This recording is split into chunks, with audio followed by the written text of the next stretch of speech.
हिसाब मुसीबतों से भरा हुआ है। जिधर नजर डालिए उधर किसी न किसी पर दुखों का पहाड़ टूटा नजर आता है।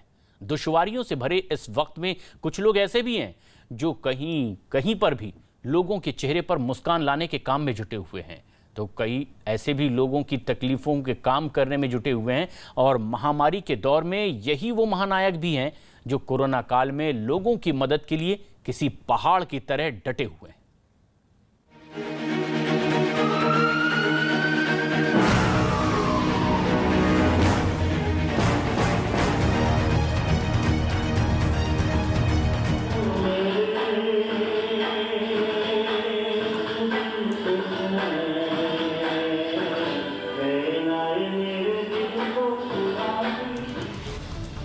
ये वक्त जितना हौसला बनाए रखने का है उतना ही लोगों को हौसला देने का भी है।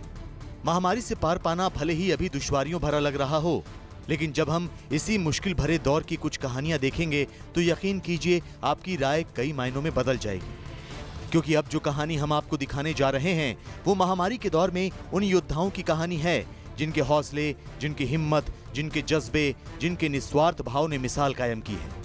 ये लोग न सिर्फ कोरोना पीड़ितों की दिन रात मदद में जुटे हैं, बल्कि देश को इस वक्त एक ऐसा सकारात्मक संदेश दे रहे हैं जिसके बूते कई लोगों की जिंदगी बदल सकती है।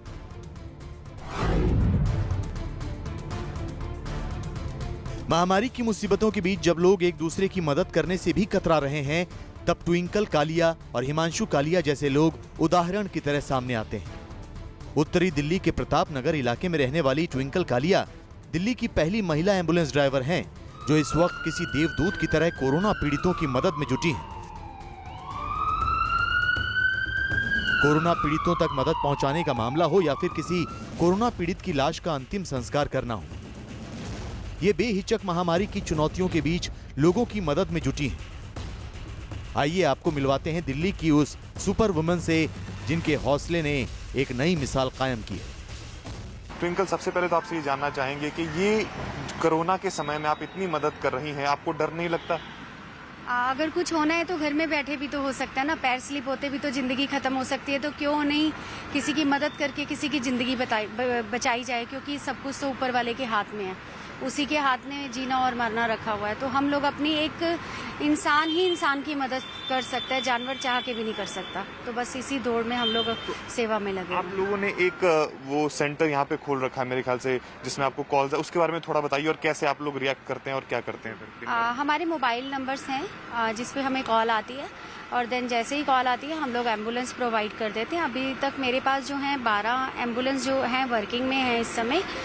कहीं से भी कॉल आती है इमीडिएटली हम लोग भेज देते हैं। किसी को प्लाज्मा चाहिए होता है तो उसके लिए भी नंबर्स और लिंक सेंड कर देते हैं, और किसी ने अपना टेस्ट करवाना है या फिर क्रिमिनेशन करवाना है कोविड पेशेंट का, तो भी हम लोग मदद कर देते हैं। Free of cost? जी, फ्री ऑफ कॉस्ट। हाँ जी, फ्री ऑफ कॉस्ट। और कितने कॉल्स दिन में आते हैं और कितने लोग? 200 से ज्यादा कॉल्स आ रहे थे हमारे पास, और 40 to 50 कॉल्स डन हो जाते हैं जिनको हम सेवा दे पाते हैं। आपको जानकर हैरानी होगी, ट्विंकल कालिया यूं ही सुपर वुमन नहीं है, इनका खुद ब्रेस्ट कैंसर का इलाज चल रहा है। बावजूद इसके अपनी जान की परवाह किए बगैर ये दिन रात कोरोना पीड़ितों की सेवा में जुटी हैं। अहम बात तो यह है कि इन चुनौतियों के बीच ट्विंकल कालिया के पति हिमांशु कालिया भी पूरी शिद्दत के साथ लोगों की मदद में जुटे रहते हैं। ये बस कुदरत मैनेज करवा रहा है और हर चीजें बदस्तूर जारी हैं। बस ये है कि हम ये कोशिश करते हैं कि ज्यादा से ज्यादा लोगों को कैसे सेवाएं दी जा सकती हैं, और हमारे पास जो इंफ्रास्ट्रक्चर है इसी दायरे में रहते हुए कैसे हम ज्यादा से ज्यादा लोगों की मदद कर पाए। ट्विंकल कालिया के इस बेहद जिम्मेदारी भरे काम को समझने के लिए हमने भी उनके साथ मयूर विहार का रुख किया, जहां से उनके पास एक 42 साल की महिला की कोरोना से मौत की खबर आई थी। कोरोना काल में जिस मिशन को ट्विंकल कालिया ने शुरू किया है उसे अंजाम तक पहुंचाने के लिए बाकायदा एक टीम इनके साथ रहती है। दावा किया जा रहा है कि अब तक 1000 से ज्यादा लोगों की ये परिवार मदद कर चुका है। हमारे मोबाइल नंबर्स हैं जिस पे हमें कॉल आती है, और देन जैसे ही कॉल आती है हम लोग एम्बुलेंस प्रोवाइड कर देते हैं। अभी तक मेरे पास जो हैं 12 एम्बुलेंस जो हैं वर्किंग में हैं इस समय। कहीं से भी कॉल आती है इमीडिएटली हम लोग भेज देते हैं। किसी को प्लाज्मा चाहिए होता है तो उसके लिए भी नंबर्स और लिंक सेंड कर देते हैं, और किसी ने अपना टेस्ट करवाना है या फिर क्रिमिनेशन करवाना है कोविड पेशेंट का, तो भी हम लोग मदद कर देते हैं। मुसीबत की इस घड़ी में छोटी सी भी मदद किसी के भी चेहरे पर मुस्कान ला सकती है। कुछ ऐसा ही किया है दिल्ली की नजफगढ़ पुलिस ने। यहाँ झुग्गियों में पुलिस न सिर्फ दूध और बिस्किट बांटने में जुटी है, बल्कि लोगों को मास्क बांटकर जन जागरूकता भी फैला रही है। दरअसल लॉकडाउन की वजह से सबसे ज्यादा मुसीबत गरीब तबके के सामने आ खड़ी हुई है। यही वजह है कि ऐसे लोगों तक राहत पहुंचाने के लिए दिल्ली पुलिस ने एड़ी चोटी का जोर लगा दिया है। कोविड के चलते हुए जो है कुछ लोग डिस्ट्रेस कॉल्स हमारे पास आती रहती है regarding shortage of food, regarding कई बार ऐसी भी कॉल आती है कि रहने की जगह नहीं है बाहर, और तो उसमें हम जो है तुरंत रिस्पॉन्ड करते हैं। और हमने जो सोशल वर्कर्स हैं, NGOs हैं, उनसे कॉन्टेक्ट कर रखा है, और हम अपने लेवल पे भी जहाँ पर इस तरह की कॉल्स आते हैं वहाँ पर खाने पीने की सामग्री डिस्ट्रीब्यूट करते हैं। कोरोना काल में पुलिस कर्मियों का काम बहुत चुनौतीपूर्ण है। पुलिस वालों को कोरोना नियमों का पालन करवाने के लिए दिन रात मुस्तैद रहना पड़ता है। बिना रुके, बिना थके अपनी ड्यूटी निभानी पड़ती है। मध्य प्रदेश के देवास के सब इंस्पेक्टर कपिल सिंह नरवले भी अपना फर्ज निभा रहे हैं, लेकिन सोशल मीडिया के जरिए जैसे ही इन्हें ये पता चला कि एक गर्भवती महिला को खून की जरूरत है, ये फौरन अस्पताल पहुंच गए और ब्लड डोनेट किया। खास बात ये कि इसके बाद इंस्पेक्टर कपिल सिंह नरवले वापस ड्यूटी पर लौट गए। मुझे सूचना प्राप्त हुई हमारे स्टाफ के द्वारा कि किसी महिला को डिलीवरी पेशेंट है, वो जो संस्था हॉस्पिटल में एडमिट है, इसकी इमरजेंसी वार्ड है, वहाँ एडमिट है, वो उसको बी नेगेटिव ब्लड ग्रुप की आवश्यकता थी। मुझे जैसी सूचना प्राप्त हुई, मैंने वरिष्ठ अधिकारी नोट करा कि एक महिला है जिसको बी नेगेटिव की ब्लड की आवश्यकता है। तत्काल हमने यहाँ से रवाना हो गया, उसको ब्लड डोनेट करा मैंने। कोरोना काल में कपिल जैसे पुलिसकर्मियों की देशभक्ति और जन सेवा की जितनी तारीफ की जाए कम है, क्योंकि ऐसे बहुत कम लोग हैं जो इस संकट में दूसरों की मदद करने के लिए आगे आ रहे हैं।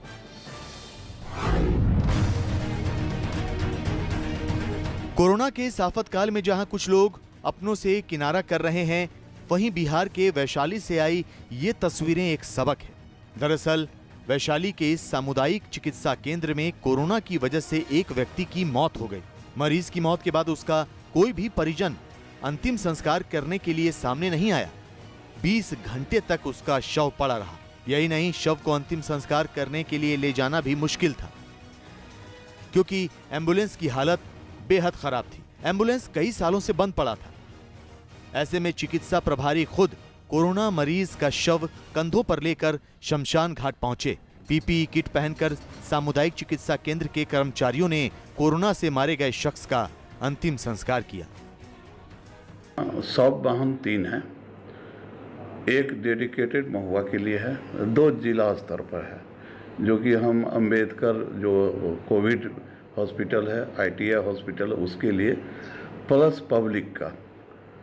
तो इन लोगों से हम लोग को दिक्कत ये होता है कि सब वहाँ से डेड बॉडी ले जाता है कोनारा घाट, लेकिन 4 घंटा डिले कर देता है। अब वहाँ के परिजन अपने परिजन को बुलाता है, लकड़ी खरीदता है, तब उस पर रखने के लिए अलाउ करता है, तब तक एम्बुलेंस वहाँ डेड बॉडी लेके खड़ा रहता है। ये सबसे बड़ी समस्या हम लोग के लिए है। ये आदमी तैयार नहीं था। मेरे आगे बढ़ने पर ही हमारे 2 और स्टाफ, 2 मल्लिक स्टाफ जो हमारे अस्पताल में ही कार्यरत हैं, उन्होंने मेरा साथ दिया, और तब हम जाके उसकी रैपिंग कराए। रैपिंग करा के उसका दाह संस्कार तक के जाके मैं कराया।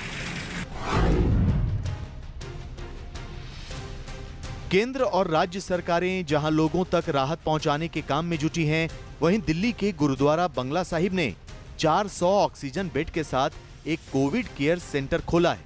यहां कोरोना के मरीजों को दाखिला मिलना शुरू हो गया है। दिल्ली के अलग अलग इलाकों से अस्पताल के लिए दर दर भटक रहे लोग यहां पहुंच रहे हैं।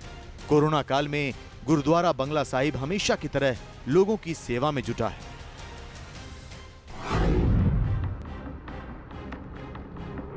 दिल्ली से सटे साइबर सिटी गुरुग्राम में भी कोरोना मरीजों की मदद के लिए कई संस्थाएं सामने आ रही हैं। ऐसी ही एक संस्था है हेमकुंट फाउंडेशन। इस संस्था ने गुरुग्राम के सेक्टर 61 में कोविड ऑक्सीजन सेंटर बनाया है। जिसमें एक समय में 500 मरीजों को ऑक्सीजन की सप्लाई दी जा सकती है। गुरुग्राम के इस सेंटर में हर बेड के साथ एक कूलर या पंखा लगा हुआ है। कोविड मरीजों के लिए पेंट्री बनी हुई है। हर एक बेड के साथ बिजली का प्लग दिया हुआ है ताकि मरीज या परिजन अपने मोबाइल चार्ज कर सके। किसी मरीज को शौचालय जाना हो तो उसके लिए इलेक्ट्रिक गाड़ी की भी व्यवस्था है। इतना ही नहीं, इस फाउंडेशन के साथ कई बड़े डॉक्टर्स भी जुड़े हुए हैं जो मरीजों को फ्री कंसल्टेशन दे रहे हैं। इससे पहले यह संस्था अपने ऑफिस पर ही ऑक्सीजन का लंगर चला रही थी। डर लग रहा है, बहुत ही अच्छा लग रहा है। हॉस्पिटलों में तो ट्रीट अच्छे से कर ही नहीं रहे, घबरा ज़्यादा देते हैं पेशेंट को कि ऑक्सीजन लेवल डाउन है, आईसीयू चाहिए, वेंटिलेटर चाहिए। मुझे यहाँ ज़्यादा बेटर लग रहा है।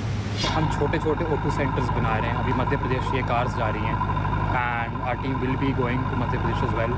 Himachal Pradesh we are also supporting smaller institutions. Baru Sahib in Himachal Pradesh, उनको हमने ऑक्सीजन सिलेंडर्स दिए and concentrators. Then greater Noida में गुरुद्वारा, जो भी छोटे छोटे गुरुद्वारे, छोटे छोटे मंदिर, वो have the area and the resources to set up smaller facility, उनको हम concentrators and cylinders, PPE kit, सब कुछ हम सप्लाई कर रहे हैं।